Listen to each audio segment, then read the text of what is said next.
We grew from, I think, 2.2 mil with a loss to 3.62 with probably a $650,000 net profit turnaround.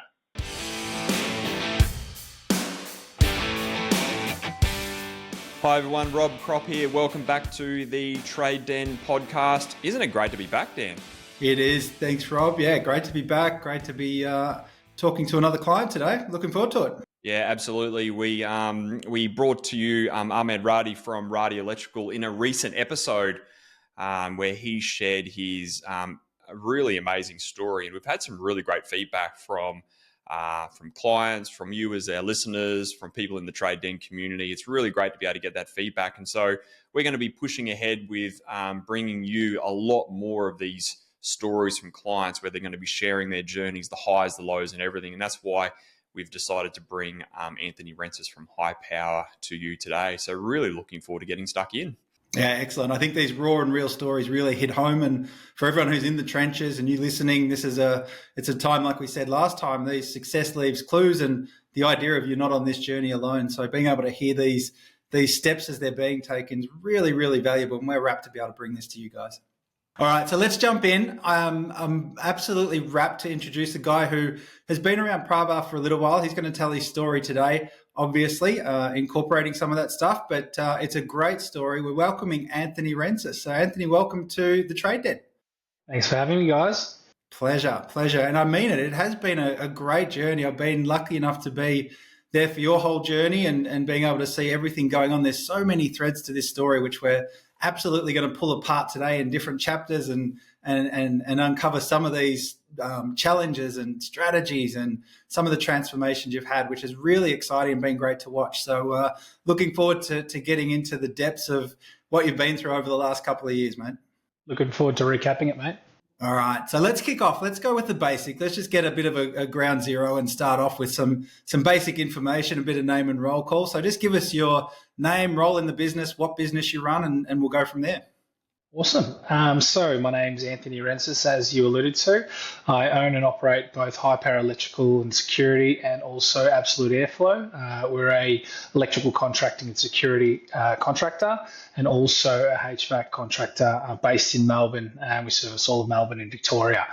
The business High Power's been operating for a little over 8 years now, and Absolute in just under 3 years now. So currently we employ 5 in the office and 12 on the ground, so 17 in total, and started with Pravar back in February 21. Brilliant. I love it. And you're a high achiever, as everyone's going to learn as they walk through this journey with you. You've got not just one, but 2 businesses. So let's get the big elephant out of the room. How many hours on average are you working? Let's start with now. What's your average hours a week look like? Average hours are around 40 to 45 hours a week. Brilliant. All right. That's the first mind-blowing thing that I think about. With everything that you've got going on, to be able to do that, mate, is a great achievement. So, no, it's good to hear that is the norm. I know most people would probably thinking he's going to lob in 70, 80 or something crazy, but it's good to hear that things are manageable at that 40 to 45. Sure are, mate. Awesome. All right. Let's go into a bit of build-up. I'm going to start with a question about what got you motivated to get into business? So let's go all the way back to that, and you're a young guy already, but even younger. And where did you come up with? What was it that motivated you to get into business in the first place? I think a big motivator for me was the thought around having freedom in life, and I saw business as a vehicle to create that freedom to buy back some time, to obviously give me more choices, to spend more time with my family, just have more quality of life, essentially. So, Anthony, outside of that motivation, give us a little bit of colour and contrast around what business and life was like before you started coaching. What sort of situations were you in, and paint that picture for us. Yeah, so I had a bit of a sliding doors moment. Just before I started the business, I was working for someone.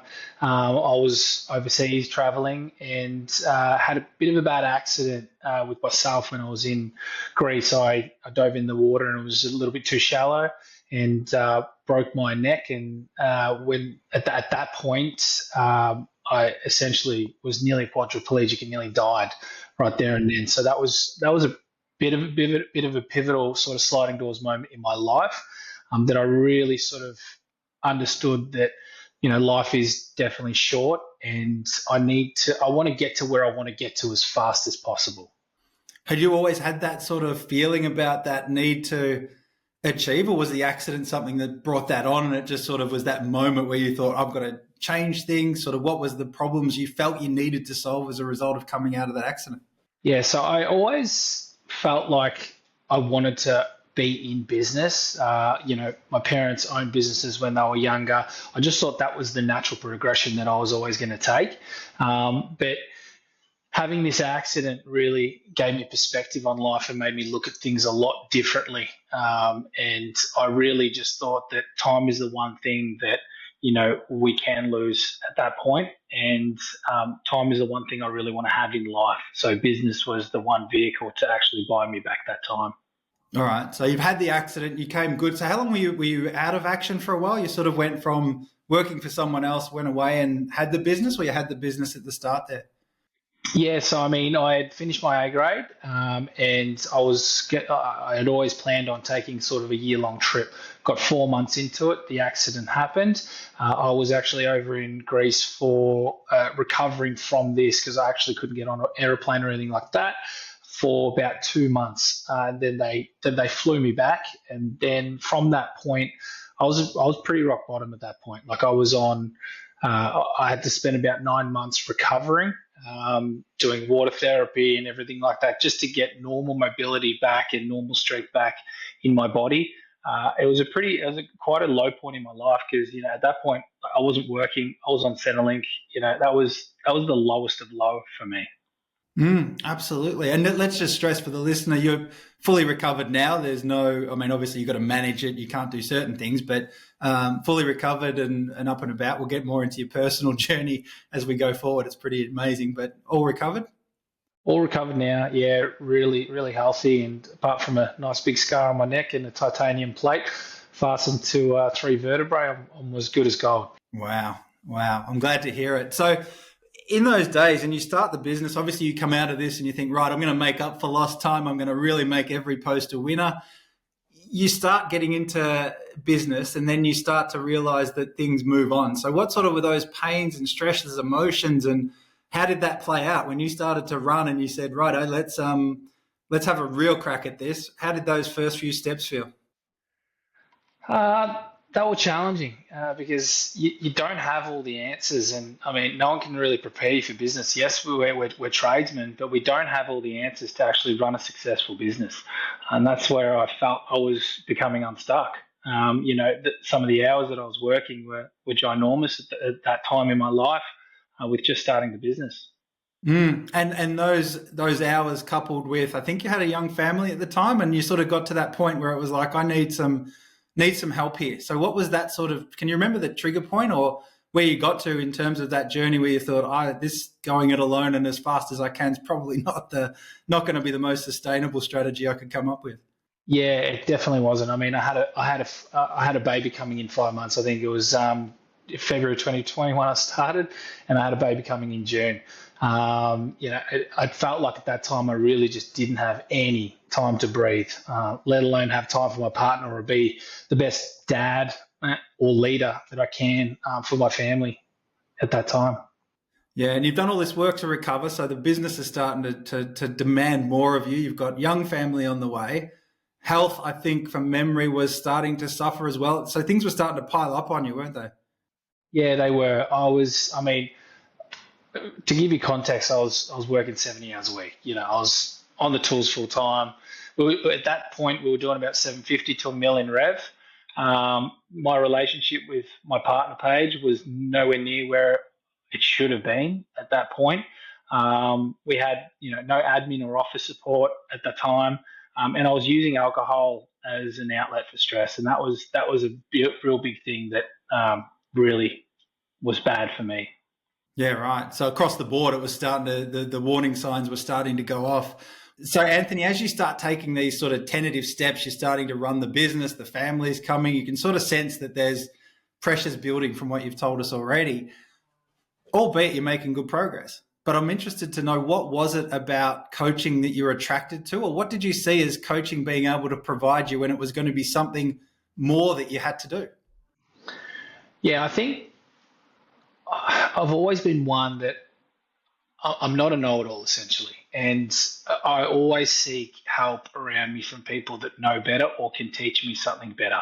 So, when I saw Rob's Facebook post pop up, it was it resonated with me because it wasn't just a specific, let's just build our business at any cost. It doesn't matter about family or anything that comes across those lines. It was more of a holistic approach around coaching, and that's what really resonated with me. I can see that now, like knowing you as a person, I can see how that would have been so important for you too, because anything that would have been that sort of flash in the pan, or that let's just do this and blow this out of the water and scale it, as much as you were trying to achieve certain things, it was really important for you to have that balance across all those facets of your life. I remember our first call, Anthony. It's so long ago now, but it's what I was really impressed about you, mate, is you're a young guy, you're ambitious, and I could see that you had real drive, and we've seen that so much in the last, say, 2.5 years since you started. It's been a pretty incredible journey for you to be able to achieve what you've been able to do in such a short amount of time. It's been a wild old ride, hasn't it? It has, definitely. Yeah, it's definitely had its ups and downs, but there's been that steady progression the whole way through. And I think what I like about your a big part of your early journey as well, mate, is that not only did you love you love the business side of things, but you've also got a real passion for property as well, don't you? You love your developments and everything. Talk us through a little bit about that as well before we get too much into things more, to be able to give some context around how that's been a big part of your journey and how you've also really wanted to use business in your early days as a driver for that too. Yeah, I think wealth creation for me is a massive part of things, and what coaching has obviously taught me, and certain things that it's helped me establish, is it's put more structure back in my business. That structure has really just allowed me to buy time back that I can focus on wealth creation and obviously the property side of things, which I do really enjoy and love. That sense of wealth creation, Anthony, where did that come from for you? Was it something that you carried all the way through business, or did it grow over time when you realized what the opportunities of business could bring, or was it something innately in you that you thought wealth creation is going to be something that I really want to play this game? I think the whole wealth creation side of things is the freedom that it gives you and the actual opportunity that it gives you. Whether, if I can get to a certain point in my life quicker, it actually allows me to decide what type of life I can live and what type of life I want to have for both myself and for my family. Right. I love that. I really do. I think that's great. I think people underestimate that. It's not wealth creation for the purposes of, let's see what sort of empire I can build, but what does it allow me to do, be, or have as a result of building up this wealth? How can I contribute to others? Those sort of things are really important to you. Yeah, choices, mate, definitely. Excellent. All right. So if we look then at the coaching that you have had, I want to get into this and probably some of those key achievements that you were able to achieve. So can you remember sort of, if you look back on this journey so far, we'll jump ahead and sort of go into what were sort of the achievements as a result of coaching at Pravar. What do you think you're able to achieve in that time?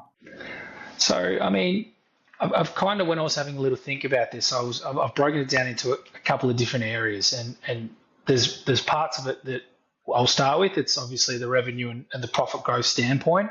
So for me, as a business, we've gone from $1 million thereabouts revenue to about 3.6 across two businesses in the last two and a half years. It's obviously enabled me to build structures and leverage my time. And basically both businesses are close to being under management now. It's a pretty awesome achievement in such a short amount of time. We always talk a lot about sustainable growth over a period of time, but it's been quite the achievement for you to be able to do that. Looking back over 2.5 years, to be able to go from $1 to about $3.5 million over 2.5 years, it's been a pretty incredible journey, hasn't it, mate? It really has, yeah. And what happens then? This always astounds me when I start to talk to guys around this, and the guys that go on this journey like yourself. what was the next one? I suppose it always comes down to, I'm sure you've got something to say about it, but that relationship with time, or what happened when you went from that size, from 1 to 3.6, 2 businesses now. Again, we sort of know where you've ended up, but what was that journey with your relationship to time along the way? Yeah, so I was working 70 hours a week. I've dropped that down to 40, which was huge, all while growing my business. The time side of things is obviously huge. I've now got a 9-day fortnight rolling day off that I have. I don't work weekends, which is another big thing for both my family and for time for myself as well. For example, earlier this year, I took a month off. I came back to essentially no problems in the business at all. Things were still functioning. Admin was still rolling. Operations were still going well. Basically, sales were still coming through the door. So that was a real pivotal moment to see earlier this year how far the business and obviously myself had come. What a great achievement, mate! And a lot of business owners think that the more growth that I'm going to have, the more I have to work. But you've absolutely debunked that myth, where by through good growth and good structures, you've been able to reduce your hours. And you said before that you've got pretty much both businesses under management. What would you feel, if we look at these key achievements, which ones would you feel comfortable? You've told us about revenue and profit growth, which is awesome. The time is honestly one of the biggest things for me. Having good structure in the business has just allowed that to come to fruition. You really understand when certain things happen in your life that time is the one thing that you can't get back. So obviously with my accident that happened, that was the one thing that it was that sliding doors moment that I saw, and that pivotal light bulb moment that went off in my head, that I really realized at that point that time is the one thing you can't get back. And I think you take things for granted, just going through life, going through the motions until something happens. And a lot of the time it is when a loved one dies later in life, or you have an accident or something along those lines occurs, that you realize that, hey, I should have spent more time with that person, or hey, time was the one thing that I wanted back. Yeah, and in terms of what you've been able to do with that time that either you've created or got back, I mean, for someone who's so passionate about wealth creation and business, listener might be sitting there going, well, this guy's absolutely driven. There must be nothing else in his life. But how do you choose to reconcile that now that you've been able to achieve this stuff with time? How do you now choose to spend your time, and what do you look forward to doing with your time? Yes, obviously the wealth creation side is a big thing. So I leveraged obviously my time to start that second business, which was Absolute Airflow, and that's been running for just under 3 years now. And obviously it's brought back time for me to focus on some of my property development work.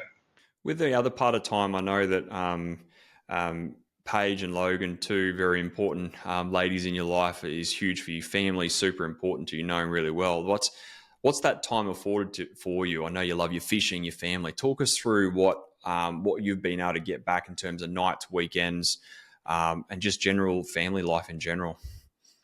Yeah, so I mean, at the start, pre-coaching, my phone was going off until 10 o'clock at night, and I allowed that to happen, and that was huge. The fact that now I come home and I get no phone calls past 5 p.m. And I don't allow that to happen. I protect that time because I know how valuable that is. I don't take phone calls. I don't work weekends. And I've got time to go fishing and switch off. I've got time to go, this past weekend that went past, I went to Red Hill with the girls, and there was no distractions from work. Had half a day off on Friday, no distractions from work, and enjoyed the whole weekend altogether. Yeah, I love it. And you're a mad fisherman as well, aren't you? May as well throw that in. You love catching a big haul. I do, mate. I do. You're not wrong there. And yeah, having the time to do the things you love as well is just as important as having that time with your family and doing things outside of work. So yeah, I love to get on my boat and go fishing, and having good structure in place has freed me up to do that. And I think it adds to like a bit of a personal transformation you've been able to achieve as well. And I know you've had some pretty big things happen with relationships through family, whether you want to talk about it or not, but with your father, making you the sort of, and informing and allowing you to become that family man and leader that you are today. Yeah, so I mean, personal transformation over the past 2.5 years has probably been the biggest thing personally for me. And one thing we do talk about in coaching is facing the facts. And facts were that there were a lot of things in my life that needed fixing. One of those being my relationship with my dad wasn't great. I had to face the facts around that and really dig deep and do what I needed to do to get on top of that. The second fact was that alcohol was not serving me to where it should have been. It was an outlet for stress, and that I needed to get on top of that. Which you know, transforming those things and getting those things right has helped me grow my business. It's helped with my wealth creation. It's helped with buying back my time. That was the catalyst that I really needed to to be aware of to actually fix. Yeah, and I remember us having a conversation. I think it was in Hamilton Island at your first mastermind weekend, and you were asking about the relationship to alcohol and this idea of how do you change it and what do you do. And I think for people that are listening to you now, just take us back to what or who Anthony was at that time in that moment when you really made that choice. You hadn't done it. You're not 2.5 years down the track. You're literally in that moment thinking, can I make this shift? So what sort of guy were you back in those days of just pre-changing that relationship with alcohol? Yeah, so I mean, obviously, I wasn't dealing with stress well. We had a new baby, my daughter Logan, that was here, and you know, I wasn't I wasn't the partner that I should have been for Paige, because I was dealing with stress by using alcohol, and that was stress related to having a new child, dealing with all these things around business, and that was just making things worse. So, I think I actually had a conversation with one of the other guys in lifestyle in the toilet, and I distinctly remember him saying, which sticks out in my head, and he was saying, as Adrian, a fellow guy in lifestyle, he was actually he let me know that in the toilet that he hasn't had an argument since stopping alcohol with his partner. And just that one conversation, that one little nugget in my head stood out so much. And it wasn't for about a couple of months until I stopped, but that was just kept ringing and kept ringing. And I knew that I just had to take that bad habit out of my life. So how did you go about that? What did you actually do? And talk us through that little phase of your journey. So it was actually one of the challenges in my my roundtable group in Pravar, and that was mine to stop drinking. And I knew I had to change it, but it wasn't until it got a couple of months down the track that I saw the benefits of what it was doing to everything in my life. What were some of the early changes you noticed as soon as you did that? What was sort of some of the things that you maybe didn't expect that came about? Relationship was so much better with my partner. My connection and my presence with my daughter was miles better. Just my memory came back, which was great. I always thought I had a terrible memory, and that was the one thing that came back that I thought, no, it was definitely the alcohol. So, there was so many positives that came out of it. My health and fitness was just, it benefited immensely. I was able to lose about 10 kilos. It's the fittest I've ever been to date now. So, yeah. I really love that story, and mate, thank you very much for sharing it. And it's amazing that you can have this is the power of community and the power of being surrounded by people who lift you up and encourage you and inspire you to make different changes. But isn't it amazing that one really powerful conversation with Adrian's had another big trajectory change in your life? It's amazing that one conversation, wasn't it? Yeah, it was. And I don't think if I was in coaching right now, if I wasn't in coaching and not had those conversations and not faced the facts, there's no way I don't think I'd be in a relationship. My family would be broken, and I'd be stressed and dealing with all sorts of problems because I didn't face the facts around one thing. And having that good community around you and that support was huge. It was immense. I remember Adrian reaching out to me, every couple of weeks just to see how I was tracking with it and doing that.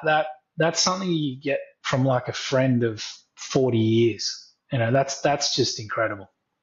Yeah, and isn't it amazing that we've got a completely different culture amongst our communities at the moment, where that whole culture, especially in the trades and construction industry, it's a real thing where substance abuse around alcohol, drugs, and all those types of things is rife through the industry, not only because of the industry, but the stress associated with running a business in that industry. But mate, you've been a big part of changing the culture, not only within our communities, but really inspiring other people to transform their relationship with alcohol. Not everyone's given up, but a lot of people have significantly reduced their alcohol intake and changed that relationship, hasn't they? Did you want to talk a little bit about what you've seen amongst our communities at Pravar around different people's relationships with alcohol? Yeah, there's been a huge shift around it. I think as Australians, there's a massive culture around drinking and substance abuse, and I mean, in our community especially. I mean, we've seen, because we're such a close knit, vulnerable community. I think when they've seen such positive results out of one person, and that it's doable, I think that's really just flowed the whole way through. Which it is. It's, I mean, from when I started to where it is now, the amount of people either giving up or really reducing their alcohol or substance intake is just immense. So we're out in the journey now, Anthony. There's obviously a lot going on. You mentioned wanting a holistic coaching experience. I think you've absolutely pulled that out for yourself through the coaching you've had. If we come back to the strategic side of coaching, the things that allowed you to do that, I think for you, probably Rob and I have both coached you. I think there's sort of 3 phases to this journey. The first one is really about you in phase 1, getting off the tools and sort of getting that support and structure you spoke about. Can you remember what those early days were like trying to get off the tools? Were you a guy that just walked off the tools and said never again, or was it sort of a challenge and you were the guy buzzing around site? How was that like for you? No, I think the whole transition took about 12 months to fully get off the tools. But I did find myself at certain times when I was trying to be out in the field and then trying to do admin work. So I had my laptop on site, trying to get out quotes, trying to speak to customers. I just completely hold in an 8 hour, 10 hour day. I'd get probably 25 minutes of work done. It was half-assed work as well. So I just knew at that point that I'm not as productive as where I should be, and that's not the position that I need to be in for the business. And I bet the teams love that too. When you're trying to be on a laptop, they want questions answered. Your admin's looking for stuff. They would have loved you at that point in time, I bet. It was hard going. Yeah, for sure. Can you remember what it was like trying to build that team up then? You're trying to get off the tools. You know you need team. You've still got to keep the business running. But that first time you had admin, I remember you going through the process of interviewing for admin. How did you feel walking into a place? We'll get into moving out of home shortly, but getting into a position where you had admin and support and people you could actually get to do things for you, these low value tasks, as we call them. Yeah, I remember when admin sort of came on board, it was just like a breath of fresh air. It's just so many things that I could just offload that I did not have to worry about day to day, and I could just focus on the main things and the main things that were going to drive the business forward. Yeah, and I think that's where it comes into that thing where you talked about before, becoming sales driven and sales focused. The ability to do that then sharpens up. Once you get the support around you, it's amazing how quickly what becomes important for you to be doing shows up when you get the support in and around you. 100%. And I just felt like when I was out on the field, I was just half-assing little bits and pieces. When I didn't have all that support, I was just half-assing every single little thing in the business. So, I was doing admin, but I was doing admin 15 hours worth of admin, but I was trying to do 40 hours worth of it. And it just wasn't done how it should be. So it just offloading those low value tasks to everyone else could just mean that I could focus on what I need to do really well. Yeah, and I think the other big lever in this first phase was getting out of home and into the office. I mean, for guys that are going through that journey, I've seen it so many times where guys have been pushing and pushing and pushing. They finally make that break where they get all the stuff off their porch and out of their lounge room and they start to have an office. Can you remember what those early days were like when you made that transition? Yeah, it gave me a sense of this is a real business now. It went from being in the living room with distractions and all the rest to, hey, this is real now. Like this, it gave me a sense of belonging as a business owner, which was really cool at the time. I love that. That's that validation for I belong here and I want to be doing this. It's not a fear. It's not out of the guys that do this really well. I find, I don't know about you, Rob, but guys that do this move well, they're excited for it. They're enthusiastic about it and they take it as a step up and a responsibility rather than that fearful of how am I going to afford rent? What does it mean now? And, oh, geez, I can't go back anymore. All those sort of things come up. Yeah, I've never heard a lot of the fear for a lot of business owners when they first move out of home is how am I going to afford this and what is this going to mean for me? And I've never heard a client say, "Gee, I'm glad I stayed at home for the last 5 years." As soon as they move into a property, it creates this. Like I really love what you said there, Anthony. It creates a sense of, oh shit, I'm actually really running a business here, and I've got something that I can put something on my front door, and there's somewhere to turn up. Anthony, what did that do for separation between business life and family life? How would those early stages enable you to create that separation to be able to be there in business and be a good family man by creating that separation? Yeah, so obviously, you can basically compartmentalize your life to a degree. You can leave work at work and have home time at home time, and you're not crossing those boundaries because it's very easy if you've got your office at home to just quickly walk into the office or walk into the living room, rip your laptop out, keep going with work and whatnot. Yeah, great. What did that do for your relationship then with Paige and Logan? How was that a real turning point for not only set you up for growth on the business side of things, but how did that really then help strengthen your relationship on the family front and take that to another level? Yeah, I could be present. I could be present when I got home. That was one of the biggest things. Yeah. Yeah, I love that, and that kind of takes me to phase two for you. Is you went on this real journey of growth. Then you'd set the foundations in place. You'd got off the tools, got some admin in place, and some sales support. Also know from memory, then you also put some job management in there to be able to cut some time back and make things a lot more efficient. But that really then set your for phase two with your growth phase. Talk us through a little bit about the early part of that growth phase. I know for you, you're a natural sales guy, and that's purely down to your relationships. But by getting that time back, where were you able to invest that time to be able to then really focus on growth? Yeah, I became really sales driven at that point. I realized that to grow the business, sales were the main thing that was going to unlock all the capacity in the business for me. Yeah, great. What were some of the avenues that you were able to open up by focusing on the sales focus? What other avenues in your business were you able to expand into? It obviously allowed me to really focus on different avenues in the business. So I opened up a second sort of business inside High Power, which was the security side of things, which probably equates for about 60 to 70% of our business now. It's a real big thing. It's high profit work, and that enabled me early days to really focus on building the business in that level. Yeah, great. I love that. You've spoken a lot so far around talking a lot about High Power, but you said at the start of this episode that you were talking a bit about Absolute as well. Talk us through that journey where you made the decision to be able to then open up a second business. By obviously getting time back, it gave you the space to be able to think outside the box. What was the move for HVAC for you? Yeah, so I saw it as an avenue that could obviously create a little bit of work for High Power as well, because High Power is an electrical contracting business. There is an element of electrical that ties in with the HVAC, but obviously buying that time back, I was able to venture into something else.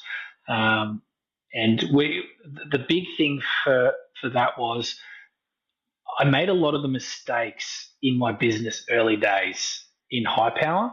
So I was able to actually get that business from 0 to 1 million within the first year, and then 1 million to 2.2 within just under 2 years. So I was able to implement a lot of the same things that I did for High Power. I made all those mistakes early days in that, and I was able to implement it with very minimal mistakes in the second business. Basically, just rinse and repeat, copy and paste, basically the business design, if you will. Yeah. How did you feel that you'd shifted? Because obviously doing that second business, you're going through the same growth momentum, that same attitude. I want to keep going. It's going to be fast. I want to do it no slower than I need to. How did you feel you'd shifted when you were doing this through Absolute versus the original days of High Power? What do you think were some of the biggest differences you noticed within yourself when you went through that second time?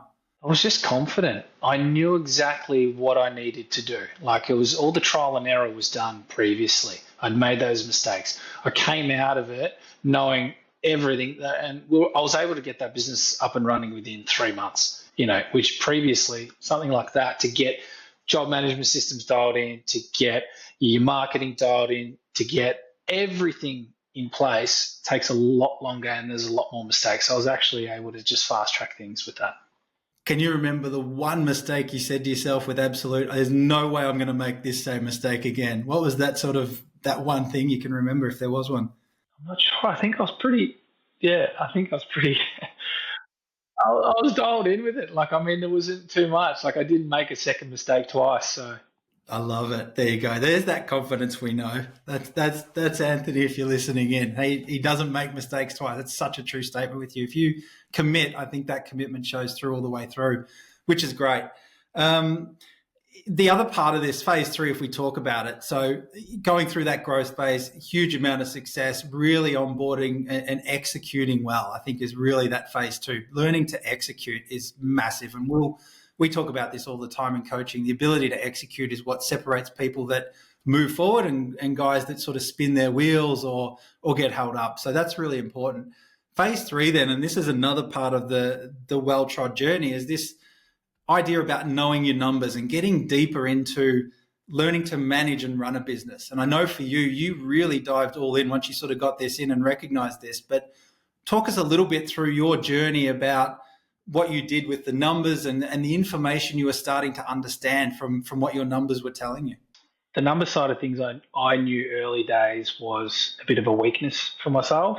And there was a moment in leverage that one of the coaches was talking numbers, and it clicked to me. I'm like, I actually don't know nowhere near where I need to. And from that point, I made it a pretty conscious effort to really understand my numbers well, because I knew that no one cares like you care. And if you don't know your numbers, your business is going to fail eventually. Yeah. And how did you get over that? A lot of guys have this, and I really want to hear from you, Anthony. How hard was it, or how did you get over that hump of sort of having to say, I don't know? Or is it something that comes easy to you, or is it something that was drummed into you, or you picked up over coaching? Like, you have to ask for the help when you need it. And how did you come up with that sort of, I don't know this, in front of a group of guys who are my peers? How do I sort of get that help and understanding? What was your approach to getting that?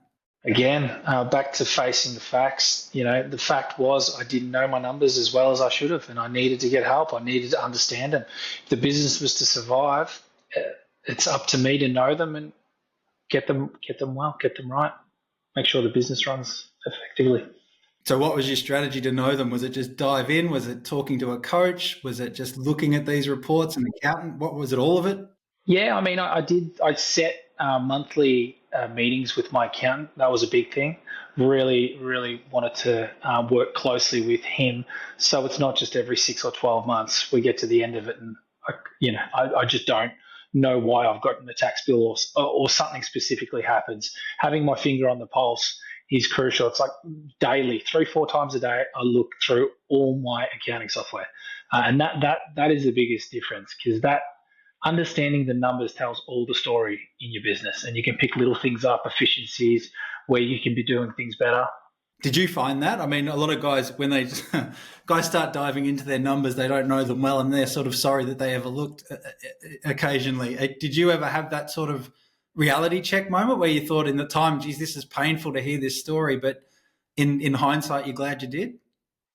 Painful, but it's exciting, because you can change things. You understand things. You know what you need to do to swing things around. Right. Did that happen with Absolute and High Power? I'm trying to think from memory. I think you had that moment where, I think it might have been around the end of 2022. The revenue looked good. The numbers would have been telling a story. The bank account or whatever it was showing certain things. But when you really understood your numbers better, there was that moment where you had a loss. Yeah, so 2022, and we grew, and without diving into my numbers well and understanding my numbers, we grew unprofitably. And I know that once I turned things around and I started really delving into my numbers and understanding my numbers well, we grew from, I think, 2.2 mil with a loss to 3.62 with probably a $650,000 net profit turnaround. Such incredible numbers, isn't it? Really is. And I think this is where all, as you listen to this, really take on board those three phases of this. None of this all happened at once. It was a very deliberate, very strategic, very well thought out approach. But again, execution at every level was important. You couldn't have, even if you knew the numbers, if you hadn't have done phase one that we've spoken about, that wouldn't have translated into the gains that you got. If you hadn't have done any one of these sort of steps or any one of these phases, you would have been on a very different path again.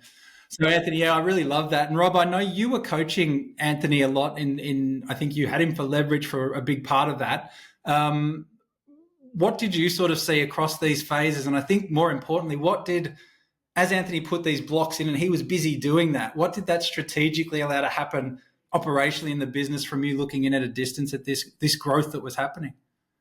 Yeah, it was a pretty incredible 12-month period to be able to go from a loss to a profit in that 12-month period of around that 650 odd K. That's an incredible turnaround, and that's a testament to Anthony's level of execution. For those who know Anthony, he just executes like an absolute champion.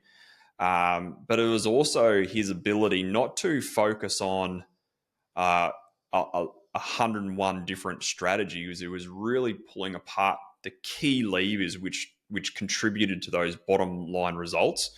Back in that time, it was transitioning away from unprofitable work to a lot more profitable work. That was the first big time. Anthony, the next big one would have been labor management. We spent a lot of time around really managing labor, because you were losing a lot of money on unproductive labor, weren't you? Did you want to talk us through quickly around what that looked like from a labor side of things? Yeah, I recognised earlier that there's probably 50% of High Power's business that I was doing specific work that was just not profitable, and it wasn't suitable for our business anymore. And that's where we made a conscious effort pretty quickly, which it wasn't probably the smartest thing to do right at the time, but we just couldn't go on like that. So we made a conscious effort to pretty much pull that work very quickly and pivot into a different area. And that was a scary moment for you, because that was a large amount of your top line. Whilst it didn't contribute to a lot of margin for you, that was a pretty scary time for you, wasn't it? Moving away and almost saying no to that work going forward, wasn't it? It was, yeah. But the good thing was that I had time. And, for 2 to 3 weeks, I really focused on my business development work and really hustled to get certain things in the door. I wouldn't have been able to do that prior. I would have had to stick that work out and keep doing it, because I wouldn't have had the time to focus on getting either other builders on board, focusing on different avenues for revenue. Great, awesome. It was the elimination of unprofitable work, replacing that with profitable work. It was the ability to be able to have the time to do better labor management through your job management system. And that job management system was critical for you, wasn't it, to be able to see where your labor was going, on how to improve purchasing, labor management. That was a big journey you went on, wasn't it? It was, definitely. Yeah, great, awesome. So when we look at your journey, Anthony, it hasn't just been you working on absolutely everything at one time. And I think that's one big mistake that a lot of business owners try to make. They try to make sweeping change all in the same period. Whilst it was only in a pretty short amount of time, 2.5 years, mate, for you to be able to go from $1 million to 3.6 over that 2.5 period time, but that phased approach that you went through, I really love that about how you've gone about approaching it. Phase 1, getting off the tools, getting support in around you, getting at a home. That was a big foundational phase for you. Phase 2 was about getting into the growth phase, opening the second business and really driving the top line. Whilst it came with a bit of challenge around a bit of unprofitable growth, I really like that set you onto your phase 3 around really knowing your numbers and setting you on that journey to really understand them, know what levers to pull, and how to really turn this business around, and really drive that bottom line. It's been quite the journey, and it's such an impressive journey over a shorter period of time. It's been pretty awesome. It really has. I said it at the start of the show today about how many threads we could start pulling on. I think we've pulled on most of them, but I think it's testament to that idea that most people will overestimate what they can do in 12 months, but underestimate what they can do in, I think the saying goes, maybe 10 years. But for you, it's probably that 3 years. I mean, if we lined all this up and said, this is what's on your radar for what's coming, I don't think you would have been able to handle that at the time. But the way you've gone through it's been huge. So thank you for sharing that with us. I think to round us out, I really do want to get your take on coaching, and probably I know how you've lent into it and the benefits you've got from it, but I'm keen to hear from you sort of your favorite aspect of coaching, and especially coaching at Pravar. And then, we'll look to wrap it up. Yeah, so I mean, coaching at Pravar has been terrific over the last couple of years. I wouldn't be in it now if it wasn't working wonders for both my personal and my professional life. I've loved all the different levels of coaching so far. Obviously, launch is terrific because you learn a lot of the fundamentals, and you learn a lot of the basic habits that it takes to actually run a successful business. Leverage was just that little step up from that. And then veering into lifestyle, lifestyle is just a whole nother beast. And the community that is in lifestyle is just, words can't explain and how that is. Like I can't explain that to a lot of people because people just wouldn't understand how it is. So the vulnerability of the group is just amazing. You know, the support that you get if someone's, gone MIA for a week or so, or people don't hear from them, you've got half a dozen people calling to see how things are going. It's a real brotherhood, I feel. Brilliant. And I think that it's important to point out, as you talk through those programs, you were the first prototype, if you like, to come out through launch to leverage program into lifestyle. So to have you go through that journey and see you come out the other side, if you like, this journey is still going, obviously, but to see that it's been huge for Rob and I. And I don't know if you want to add anything, Rob, in terms of just how that sort of played out, watching Anthony go through those programs as well. When I think about Anthony's story, it's been a real story of transformation, a real story of a big story of turnaround. Like that period, and those two were hand in hand.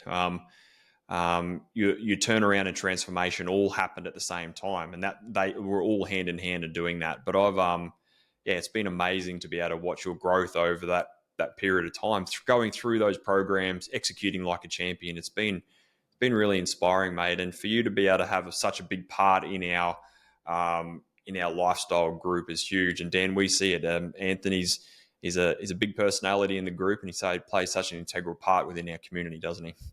He does. He's a quiet achiever, but he's a very productive and a high executor, I would say, with that. And I think, Anthony, just as you rounded out as well, mate, to give you the last sort of thing to say, that moment for you and what you talked about for facing the facts, is there anything you'd say to anyone who's listening that you'd sort of say if they're thinking about getting into coaching, or anything that you've said today that resonates in terms of where they might be right now? What would it be, that advice you'd give to them? If things are happening in your life and there are pain points, address them. Things just don't go away. You have to face them head on and face the facts and work through them. And you've definitely done that, mate. And for your honesty in going through that and continuing to walk that journey that we talk about, all we can say is thank you. And we look forward to seeing what this next chapter has. And maybe we'll get you back on in a little while to tell the next chapter, because I can't help but feel it, and I know you do too, Rob, that there is probably at least one or two more chapters to the whole Anthony Rentzis story. I would agree. So thank you very much for being on today, mate. And if you've been listening today and you've really enjoyed today's episode, Please make sure you hit that follow button, leave us a review, and give us some feedback in terms of what you've taken away the most out of today's episode. Join us in the Trade Den community. Let's get the conversation started. What was the biggest thing that you took away from Anthony's story, and what really resonated with you most? And if you know someone who, one of your mates, colleagues, or whatever it is in the industry, who you know that would benefit from this story the most, please share it with them, because it's stories like this, for real stories of real people who have gone on a really amazing journey. That's what inspires other people to be able to get off their ass and do something about it. So thanks very much for tuning in today. And Dan and I look forward to talking to you again next week.